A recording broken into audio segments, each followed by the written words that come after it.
My dear brothers and sisters, the love and blessings of the Mother and Sri Aurobindo to all of you from Sri Aurobindo Ashram Delhi branch.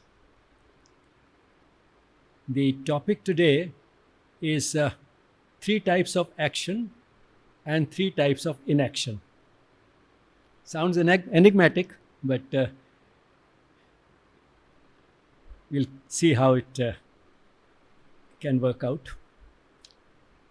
Action or work is something that by and large we all have to do, although some degree of distaste for work is also by no means uncommon. But all the same, we have to work for a living. And in yoga also, there's no getting away from work. Sri Krishna tells Arjuna in the Gita that all of us have to work, and to set the right example, even I work, although I need not.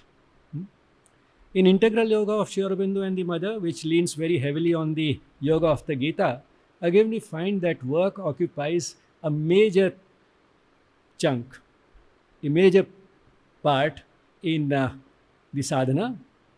One may be able to dispense with the other parts, but work is considered by Sri Aurobindo and the Mother to be the simplest and safest type of sadhana. So that is what we'll be talking about in light of a few verses of the Gita. Before we go to the different types of work, let's first see what is the type of work that Sri Krishna tells Arjun that you should not give up, and that is niyatam karma. Niyatam karma, that is the work that has been assigned to somebody, work that is specifically meant for somebody. Niyatam karma, you should not give up, and that comes in the Gita in the 18th chapter in the shloka number 7.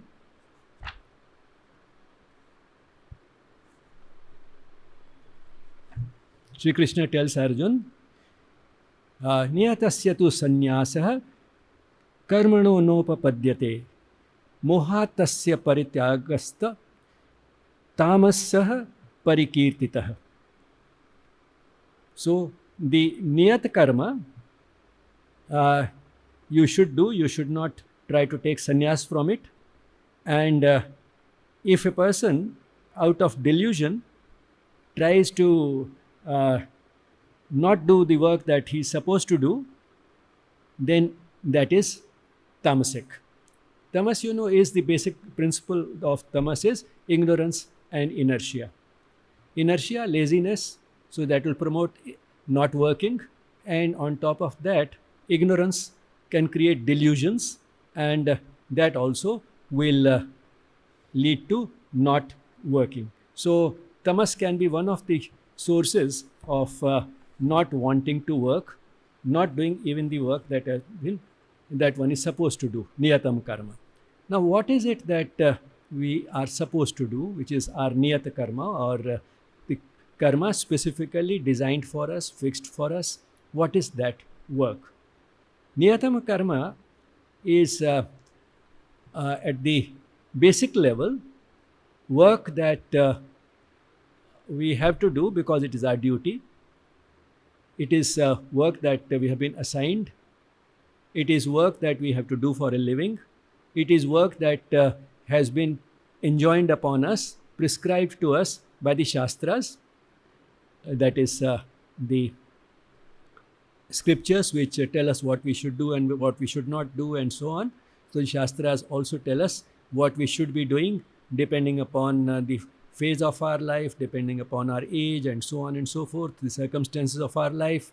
So the Shastras tell us what to do, and that is what Sri Aurobindo has described beautifully as the properly regulated, rightly regulated action.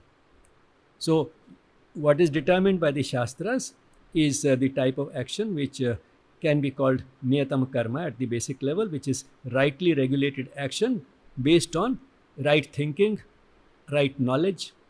So based on right thinking and right knowledge, the Shastras give us some guidelines on the type of work that we should be doing, and that is our niyatam karma. Now, one reason why we may want to give it up is tamas, that is laziness and delusion.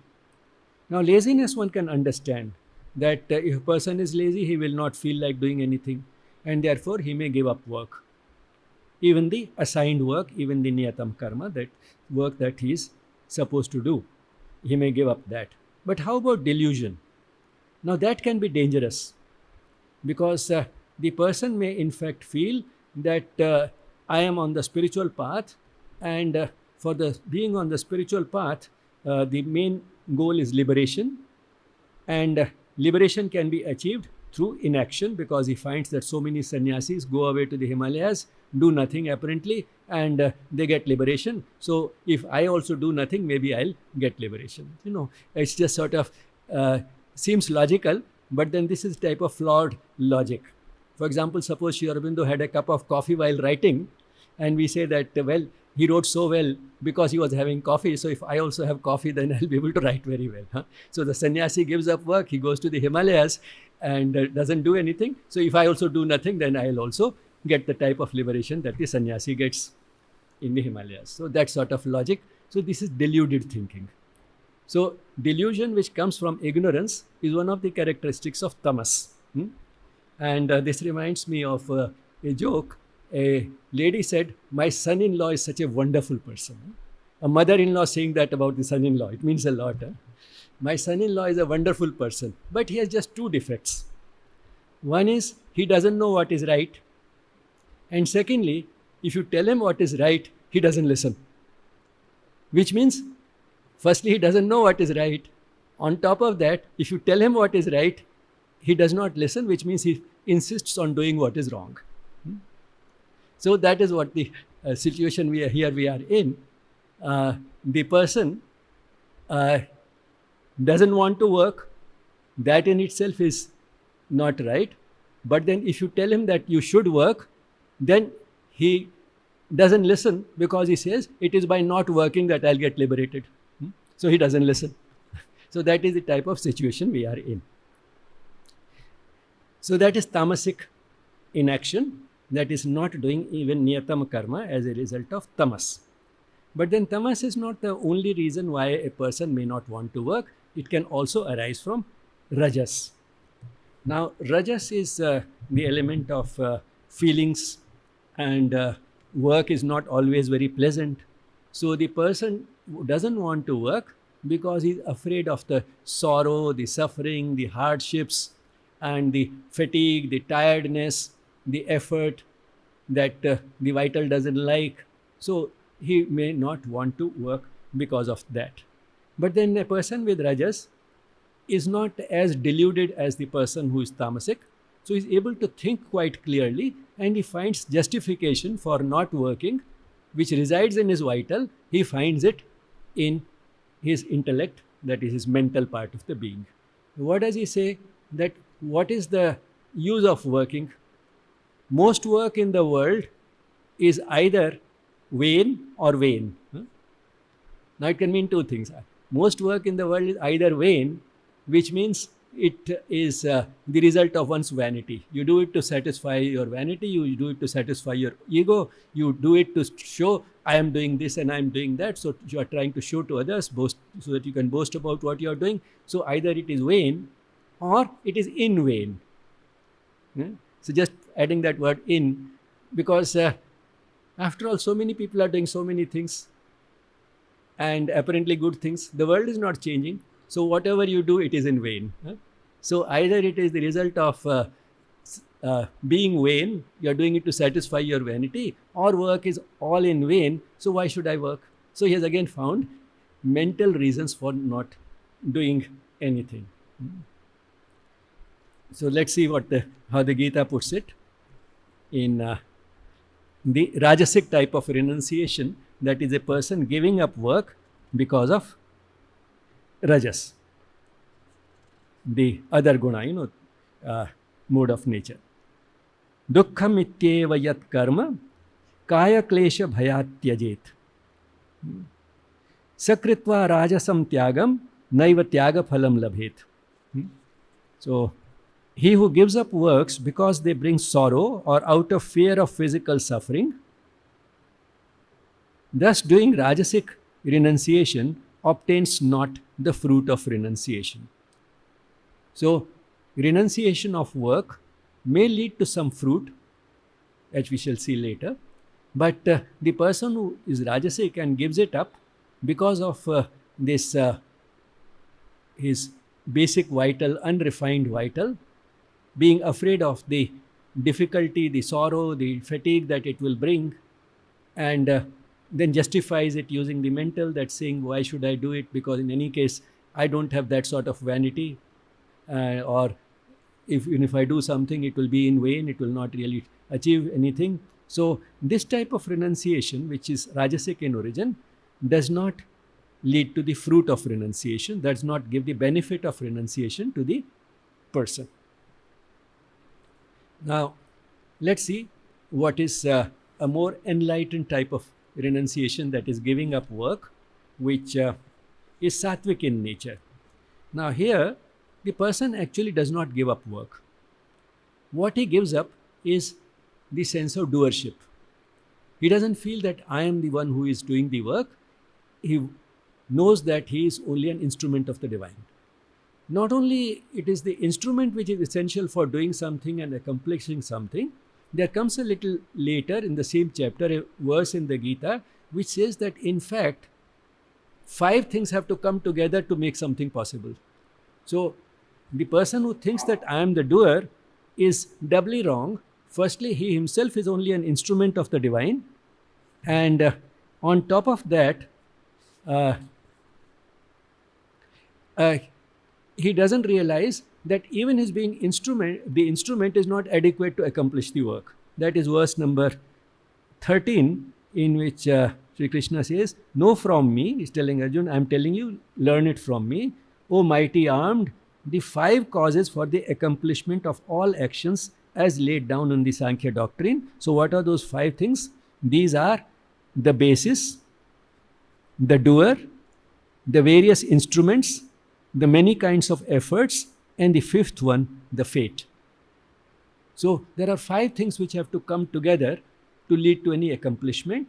It is not even the person as an instrument of the divine who can do it alone. He has to have a basis, that is the adhara, and then he has to have the instruments, the karan as it is called, and then there are many types of efforts. Many types of efforts means this person's efforts, collective effort by many other people, and the 5th one is the mysterious one, which has been summed up here as fate. Many mysterious factors are also involved in making something happen.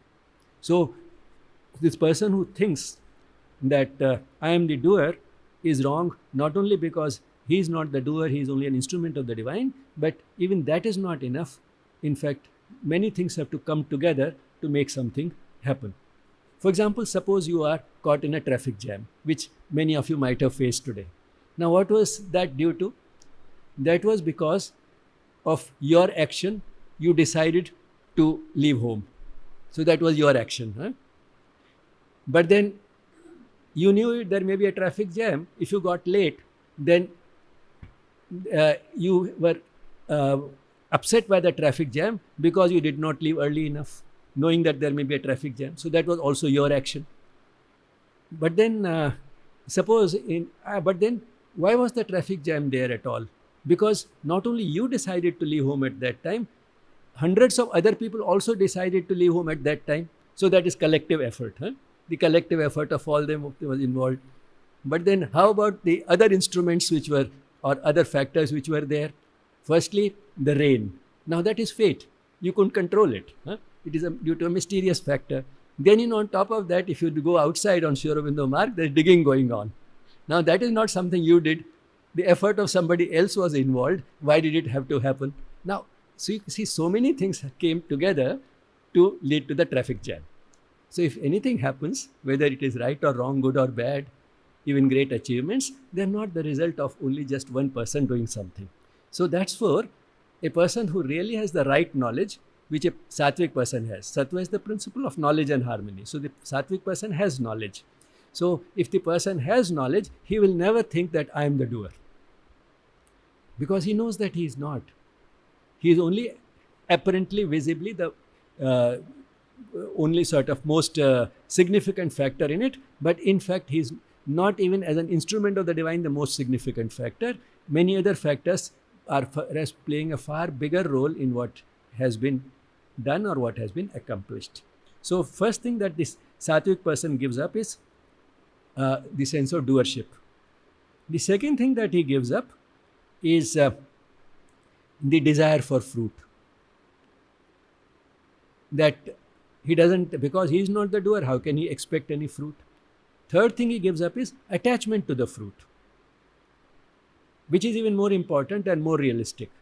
Because if a person does something, he knows that action A is likely to lead to consequence B, then at least if he not desire the good things that he can get out of action B, but at least he has makes a prediction, he has a mental picture of what type of consequences it will lead to, and that is something which he thinks is a desirable action.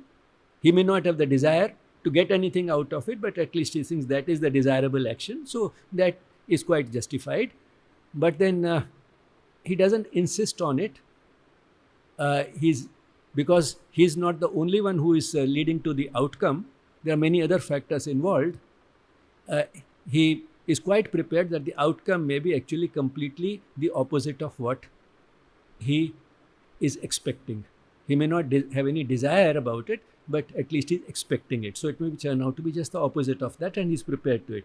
Now this is what is meant by not being attached to the fruit. So he's not attached to the fruit, he has no emotional attachment to the fruit. The third thing that the person, the sattvic tendency gives up is attachment to the work itself. Now that is again very important, because we don't realize it. On one hand, most of us think that work is unpleasant. If only we did not do any work. As a school child, at least I remember, and these things get repeated generation after generation. In English we say that all verbs are action words. Verbs are action words. Sleep is also a verb. So that's the action I do. I sleep, which means I'm doing something. Now that just sort of implies that hidden sort of a desire, I wish I didn't have to do anything, except maybe sleep, because sleep is also a verb. So make a joke out of it. Children are good at cracking such jokes and inventing such jokes. So anyway, so the person on one hand may have some distaste for work. On the other hand, if he is told that, okay, do nothing, then also he is miserable. So it means there is a certain amount of attachment also to work. It's only a delusion to feel that if I have nothing to do, I'll be very happy. In fact, any type of work is better than no work at all. A person who has absolutely nothing to do is generally a very miserable person. That's a fact of life. So the person is attached to work, and we find this very often at the time of retirement. When people are retiring, they are worried about many things. The income will go down, the position will go, nobody will listen to me. But one of the things which they also are worried about is, what will I do? And when they find that suddenly they don't have to get up and get ready early in the morning to leave for work, in fact, that makes them miserable. And that's why when they are leaving, those who are giving them the farewell, they console them by telling, you are leaving, but still this is your department, this is your office, this is your home, you can come here anytime. They don't mean it, but they all say it, because they know that he's going to miss coming here. And then he says to himself, once in a while actually does go also, I may not go to work, but at least I can go and have a cup of tea with my friends there. So he does come, because he's missing it. He's missing the work. This is something which many great men on the spiritual path have also realized. And Gandhiji was one of them. Once he was quarantined, and he had to do nothing for 2 weeks or something. That is when he realized, he says, the value of not being attached to work, which the Gita has emphasized. He was very thorough with Gita, Gandhiji. And so he said that Gita has emphasized the value of not being attached to work. I never realized it. I never understood it. I understood it only by going through this personal experience when I actually had to do nothing for 2 weeks. So one can be attached to work. So this also the sattvic person gives up. So this is also renunciation. He's not giving up the work itself, but he is giving up the sense of doership. He is giving up the attachment to the fruit of the action, and he is giving up attachment to the work itself. So it's a 3 types of giving up. All giving up is renunciation. So he is also renouncing work, but this is an inner renunciation. It's not an outer renunciation. So it is this inner renunciation which is sattvic in nature, and this is what the Gita calls tyaga. Now that's the difference between tyaga and sannyasa.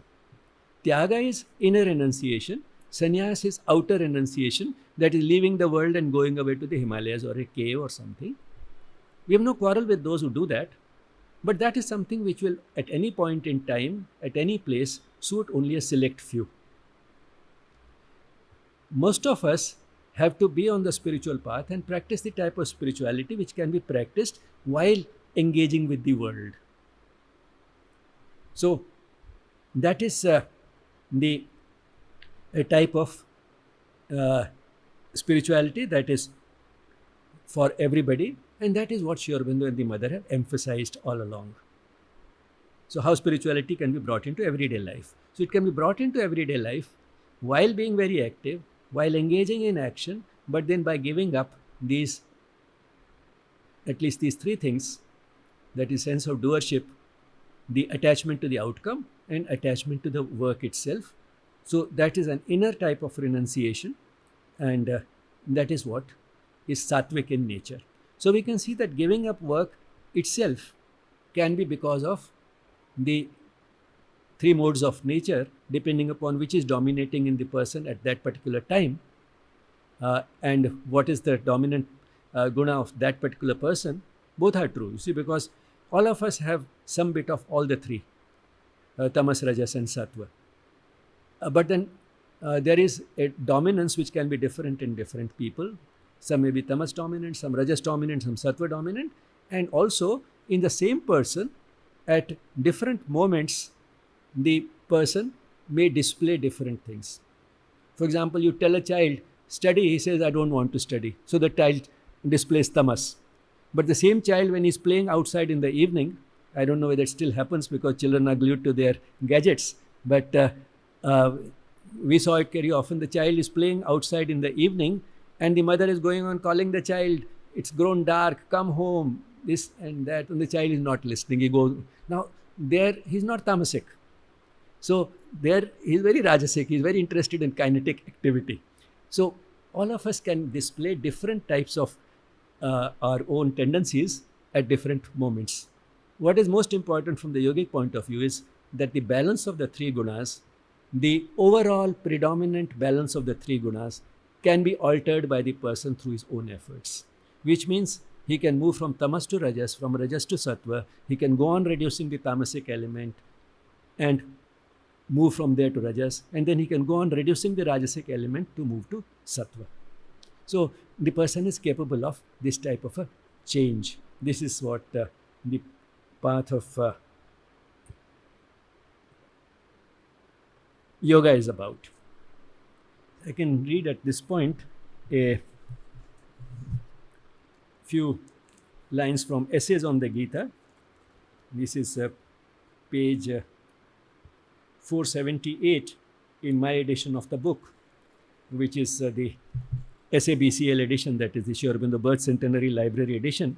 The latest is the CWSA edition, that is the collected works of Sri Aurobindo. In that, the page numbers are slightly different, but material is the same. So page 478 in this edition, Sri Aurobindo emphasizing here in very strong and beautiful language the fact that it is impossible not to do any work. Some would have it that all works must be excised. Excise, you know, is a term used also in surgery. That is, take the tumor out, so excise the tumor. But it is, some would have it that some people would say or would feel or think that all works must be excised from our life. That work should be taken out of life. Live but don't work. So some would have it that all works must be excised from our life as if that were possible. They forget that it is not possible. But it is not possible so long as we are in the body and alive, nor can salvation consist in reducing our active selves by trance to the lifeless immobility of the clod and the pebble. Very strong language that people think that maybe by doing nothing I'll achieve salvation. He says, no, you cannot achieve salvation by becoming totally inactive as if you are in a state of trance similar to a clod or a pebble. Clod, a lump of clay or a little stone. That also is completely inert and inactive. So by reducing oneself to that sort of a state and being in some sort of a trance which resembles a clod or a pebble, if one thinks that I'll achieve salvation, person will not. Then on page 480, another 2 pages later, he says,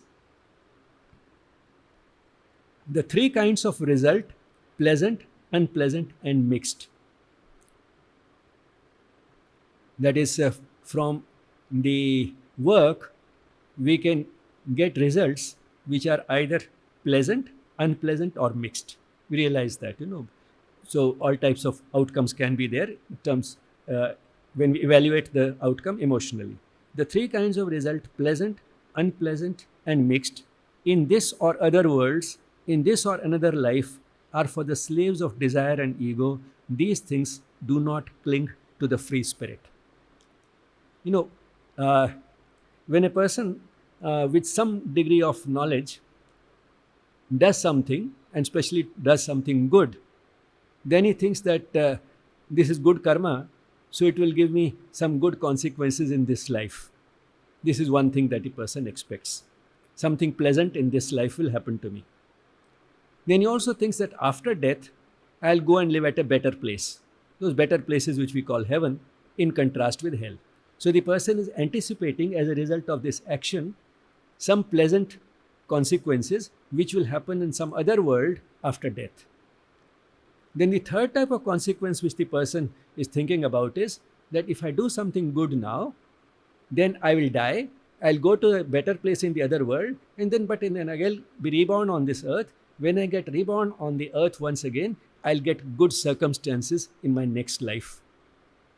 I'll get more pleasant circumstances in my next life. So 3 types of pleasant circumstances, pleasant outcomes which the person may expect, even a person with a certain degree of spiritual knowledge and bent of mind. But then Sri Aurobindo says that these 3 kinds of results, pleasant, unpleasant and mixed, whether in this world or in other worlds, that is after death, in this or another life, that is in this life in this world or another life in this world, are for the slaves of desire and ego, which means in all these things there is a desire hidden. And the desire arises in the ego. I want this. I want this in this life. I want this after I die. I want this in my next life. So there's an I involved in all these. So the ego leads to that desire. This is something which does not cling to the free spirit, which means the sattvic person gives up the attachment to all these outcomes. So here he's talking very clearly in a very comprehensive way about the sattvic tendency of not being attached to any type of outcome of the work. But then when he says the free spirit, actually the hint is that the person has transcended even sattva. Because this type of renunciation which he's talking about here doesn't come even purely from sattva. Sattva does have a fairly significant egoistic element. So he is talking of the absolute extreme when the person has transcended the 3 gunas, trigunatita.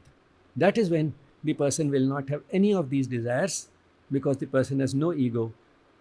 He has transcended the ego, he has transcended the 3 modes of nature, and therefore he has absolutely no attachment to any type of outcome in this world, this life or next life, or in some other world after death. So all these he is not concerned with. He just wants to do what he thinks he should be doing. That's all. So niyatam karma, that is what he should be doing, that is what he will do. and not worry about the outcome because he's not attached to it. The person whose spirit is truly free, who has that inner freedom which comes when one transcends the three gunas, then the person will not be thinking about any of these outcomes. So we have seen that there can be, when I said three types of inaction, three types of action and three types of inaction, we have seen three types of inaction so far. That is, the person may give up work because of tamas, because he is lazy and because he thinks that if I don't do anything, maybe I'll get liberated because of that delusion. Or the giving up of work may be rajasic in nature. The person doesn't want to get tired, he doesn't want any pain, difficulty, hardship and so on, and then he justifies it by saying all work in any case is the result of vanity, it is in vain, so I will not do it. So this is the rajasic type of renunciation. Or the person may give up work but only inwardly out of sattva by giving up attachment to the doership, by giving up attachment to the fruit of the action, and by giving up attachment to the work itself. So three ways of types of inaction. So inaction or not doing work, renouncing work can itself be of three types. Of course, the sattvic one is only an inner renunciation, it's not outer. But then how about three types of action? We have so far talked only about niyatam karma. That is karma which has been assigned to us. We have to do it to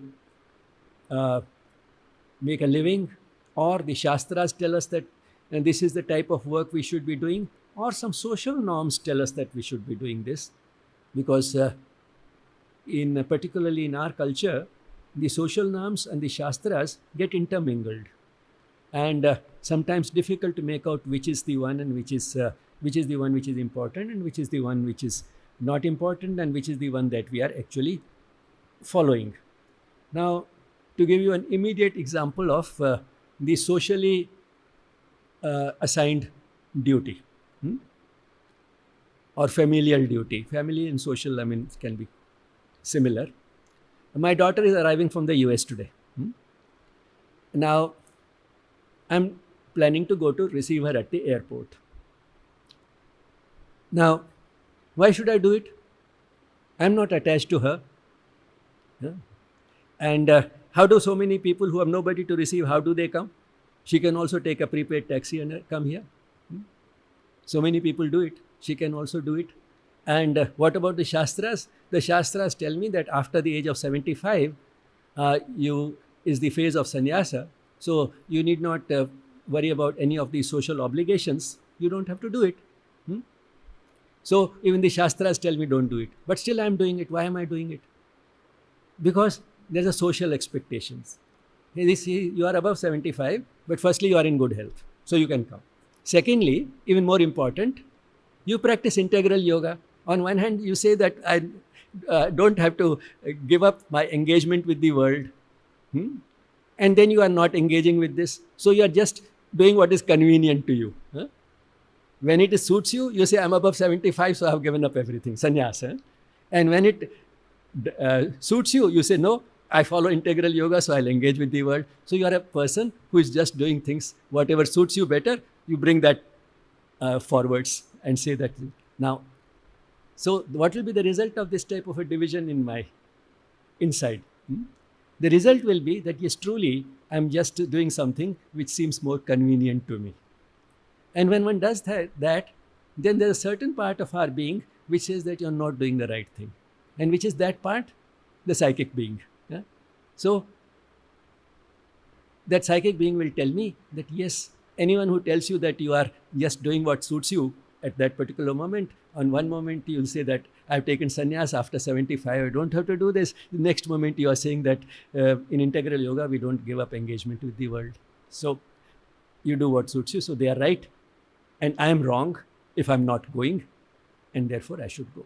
Now, which means there is something which is socially determined niyatam karma also. So niyatam karma can come from necessity of making a living. It can come from the Shastra, or it can come only from also from some social norms. So all these can be the source of Niyatam karma. But then, are there other types of karma? We said there are 3 types of inaction and 3 types of action. So what are the other 2 types of action? Sri Aurobindo says the second type of is Swabhava Niyatam karma. That is, this is also designed for you specifically, it's your Niyatam karma, but not by these necessities of making a living or the Shastras or the social norms. It is based on your essential inner nature, your own Swabhava. That is, things that you enjoy doing. And this is something very contemporary. Most young people say, I want to do what I feel passionately about, what I'm really truly made for, and so on and so forth, which is very good, which is a very healthy development. So this is actually one level higher than Niyatam karma, which is of the other types, which is more conventional in nature. So Swabhava Niyatam karma, regulated by the essential nature of the person, but then as far as possible not violating Swadharma, that is what is expected of that person in those particular circumstances. So combining Swabhava and Swadharma is what is gives us the Swabhava Niyatam karma. But then is there anything higher than also Swabhava Niyatam karma? Sri Aurobindo calls it Muktasya karma. That is the karma of the one who is liberated. The karma of the liberated person. Muktasya. Mukta ka, jo mukta hai, uska karma. Now, what is that? That is regulated by the will of the divine. And how do we know what is the will of the divine? By going within. By going within, contacting our divine essence, which is our psychic being, and doing what our psychic being tells us to do. So that is the highest level of work. So we can see there are 3 levels of work depending upon the consciousness you put into that work. On one hand are the 3 modes of nature. Best is to put it the level of consciousness which is transcending all the 3 gunas. If not, at least sattva, as much as sattva as possible. That is one thing that determines the level of consciousness. The second is that instead of being guided only by the Shastra and the social norms and my own Swabhava, that is what I feel like doing, what I think that I enjoy doing, instead of that, I try to go to the 3rd level where I'm only essentially looking at what the divine will is, and to discover that divine will, I'm going within. Which means the best guide is actually within us. And that's why Sri Aurobindo at one point also says, Hinduism is the only religion in which the highest scripture resides within you. And Sri Krishna endorses it. I mean, based on the Gita, in the 18th chapter towards the end, what does Sri Krishna say? Sarva dharman parityajya mamekam sharanam vraja. Give up all dharmas, that is all other considerations of right and wrong. Dharma means consideration of right and wrong. Sarva dharman parityajya, sabka tyag kar do. Abandon all dharmas, forget all of them, forget all ethical codes. Instead do what? Mamekam sharanam vraja. Take refuge in me alone. Which means just ask me what you have to do. Now Arjuna had the good fortune of having Sri Krishna in flesh and blood in front of him. So he could ask him, what should I do? Should I fight? Should I not fight? Now what about those of us who do not have that good fortune? We go to the Krishna within. And of course, those who were living in the Pondicherry ashram, they could go to the mother. That's why Sri Aurobindo once, when he was asked, if the mother says one thing and I think my psychic being is telling me to do something else, what should I do? Sri Aurobindo told him, do what the mother says. Why? Because it's very easy to delude ourselves. Something which we feel like doing, which is coming from the ego, we can somehow in a roundabout way justify to ourselves, this is coming from my psychic being. That mistake is not difficult to make. And that's why if the mother is available, ask her. And in a way, she is always available. Instead of going to a invisible, nameless, faceless entity, the psychic being within, if we try to have a dialogue with someone who has a face, who to us is the intermediary between the divine and us as an individual. Sometimes we can get a more clear guidance. And that's why another dictum Sri Aurobindo has given us is behave as if the mother is always looking at you, which means be aware of her presence, do something which you are sure she will approve of, do something that she will tell you to do if she were around. So feel her presence all the time and do that. Instead of being totally independent and saying that, well, this is what my psychic being is telling me, so I have acquired the right to abandon all dharmas. The Gita says so, sarva dharman parityajya, so I can do what I want because this is what my psychic being is telling me. Now, here there can be many other hidden agendas which we are not ready to acknowledge. But if we are either able to contact the psychic being or anyone who represents the divine to us and determine the divine will, then we are likely to be correct. And that's why this third type of action, muktasya karma, is the karma that is regulated by the will of the divine. And then Sri Aurobindo adds, within and above. He adds both. Within means within you, and above means from a higher source, which means try to contact that higher source or whoever represents that higher force to you, like the mother, and from within you. So muktasya karma is regulated by the will of the divine within and above. So three types of action: niyatam karma, swabhava niyatam karma, and muktasya karma. And three types of inaction: tamasic renunciation, rajasic renunciation, and sattvic renunciation, which is only inner renunciation. So if we do our work with this type of knowledge, the work becomes enlightened by knowledge, which means that in a way, the path of action and the path of knowledge, that is karma yoga, path of action, and jnana yoga, the path of knowledge, are coming together. So when work becomes enlightened by action, it becomes of much greater spiritual value. But then to be able to bring that enlightenment to the work, one needs devotion to the divine, devotion to the Guru. Because that is what makes this type of work, which can be quite difficult as well as not very pleasant by itself, at least in the beginning, what makes us do is the devotion to the divine, devotion to the Guru, and so devotion also enters. Which means that although we have talked predominantly about the path of action, you cannot separate it from knowledge and devotion. So even if we take action as the primary thing, then one can say that on the path of yoga, what is most desirable and what is likely to happen is that the action will be enlightened by knowledge and lubricated by devotion. Action will be enlightened by knowledge and lubricated by devotion, made more smooth and easy and pleasant and enjoyable by devotion. So the triune is one. And that's why Sri Aurobindo brings out in a similar way, using similar logic, how whether you start with knowledge or whether you start with devotion, eventually if you follow any of these three paths long enough and sincerely enough, you will be practicing all the three. So the triune in fact is one. Today was mainly talking about action and inaction. So we'll stop here.